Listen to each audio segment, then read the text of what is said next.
रऊफ हसन साहब को दोबारा गाड़ी में बिठा लिया गया है, क्या कहेंगे?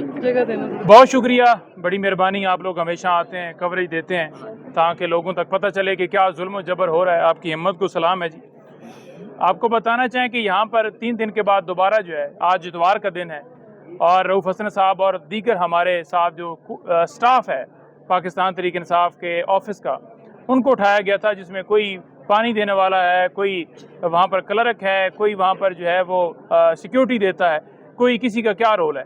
तो उनको कहा गया कि ये भी कहीं बड़े दहशतगर्द हैं और इनके कलदम तंजीमों के साथ जो है वो ताल्लुक़ हैं, और रऊफ हसन साहब के साथ साथ उनको भी दहशतगर्द बना दिया गया। कल हमारी बहन अरूबा, उसको हॉस्टल से जाकर अगवा किया गया, हॉस्टल से अगवा करके और फिर उसे वुमेन थाने के अंदर ले गए। आज उसे भी पेश किया गया है। वो बेचारी स्टूडेंट है। अब देखें, आप किसी के मुस्तकबिल को आप उसके साथ इस तरह से खेल रहे हैं। यहाँ पर मैं थोड़ी सी तफसीलात आपको देना चाहूँगा, क्योंकि जो अभी सूरत हाल कोर्ट के अंदर चल रही है और जो अभी जिसका इंतज़ार है वो भी मैं आपको बताऊँगा। राशिद साहब हैं जी, पूछा गया कि इनका क्या रोल है इस मुकदमे में, तो उनके बारे में कहा गया कि ये 11 साल से यहाँ पर रऊफ हसन साहब के साथ होते हैं। अच्छा, रोल पूछा गया कि रोल क्या है, उनके पास से क्या मवाद बरामद हुआ है, क्या चीज़ उनसे रिकवर हुई है, कोई उस के ऊपर क्या आप उनके साथ कैसा ऑफेंस जो है वो एट्रीब्यूट आप कर रहे हैं कि उनका ये रोल है, स्पेसिफिक ये रोल है, उन्होंने व्हाट्सएप इस्तेमाल किया है या कोई उन्होंने पोस्ट की है, कोई उन्होंने ट्वीट किया है, फ़ौज के खिलाफ किया है, किसी इदारे के खिलाफ किया है, किसी मुल्क के खिलाफ किया है। तो कोई ऐसी चीज़ नहीं बताई गई कि उनका इसके साथ कोई ये हम इसका ऑफेंस बनाते हैं। उनके बारे में कहा गया कि ये 11 साल के साथ से इनके साथ हैं। अच्छा, आफाक के बारे में पूछा गया, वो भी कहा गया कि इनका राब्ता होता रहता है। सोशल मीडिया टीम के हमारे एक मेंबर हैं अजहर मशवानी साहब, जो PTI के वो सारा देखते हैं, तो कहा गया कि इनका उनके साथ राब्ता है। अच्छा, इनका जुर्म क्या है? कोई जुर्म नहीं है। फिर इसके साथ रिजवान है, रिजवान के बारे में भी यही कहा गया कि ये मुख्तलिफ व्हाट्सएप ग्रुप्स के अंदर शामिल है। भाई, आपने एलिगेशन बताना है कि एलिगेशन क्या है, इनका रोल क्या है, कहाँ पर ऐसी एविडेंस है जहाँ पर आप ये एट्रीब्यूट करें कि इनका कलदम तंजीमों के साथ या मुल्क के खिलाफ इन्होंने कोई ऐसी चीज़ की है।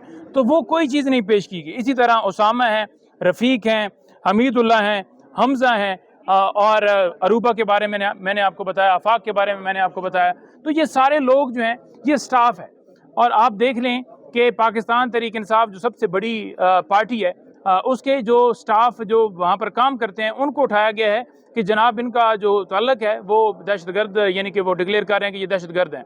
तो इसमें अभी सूरत हाल ये है कि अदालत ने कहा है कि इंतज़ार कीजिए।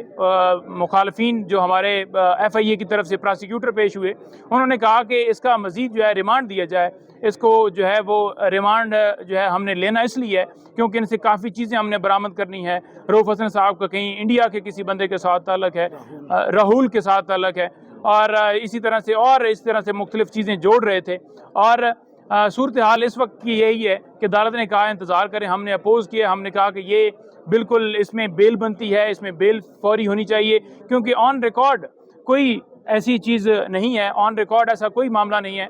आप ये देख रहे हैं कि ILF की टीम जो है, आज इतवार का दिन है और इतवार के दिन भी यहाँ पर मौजूद है। यहाँ पर अपने वर्कर्स को, अपने लीडरान को, अपने जो हमारे स्टाफ के लोग हैं उनको छुड़वाने के लिए यहाँ पर मौजूद है। लेकिन इसमें मैं ये ज़रूर ऐड कर दूँ कि अदालत को भी पिछला रिमांड देते हुए भी देखना चाहिए था कि ऑन रिकॉर्ड रिमांड देने का मकसद क्या होता है, कि आप ऑन रिकॉर्ड कोई चीज़ ऐसी साबित करें जिससे लगे कि वाकई इनका कोई कसूर है और उसकी कोई रीज़न हो कि आप जिस्मानी रिमांड ले रहे हैं, आपने इंट्रोगेशन करनी है, उसके अंदर आपने कोई चीज़ बरामद करनी है। अगर सिरे से देखा जाए तो ऐसी FIR पीका के तहत काटी गई जिसमें 9, 10, 11 और आकर खुद कह रहे हैं जी कि हम यके बाद दीगरे जो हैं लोग उठा रहे हैं और ये कह रहे हैं कि ये बड़े जो इसके अंदर सेक्शंस लगाए गए हैं ये सबसे अहम और सबसे बड़े सेक्शन हैं, सबसे जो अहम तरीन सेक्शंस हैं वो हमने लगाए हैं। तो मतलब आप उनका रवैया देख लें, उनका अंदाज़ देख लें।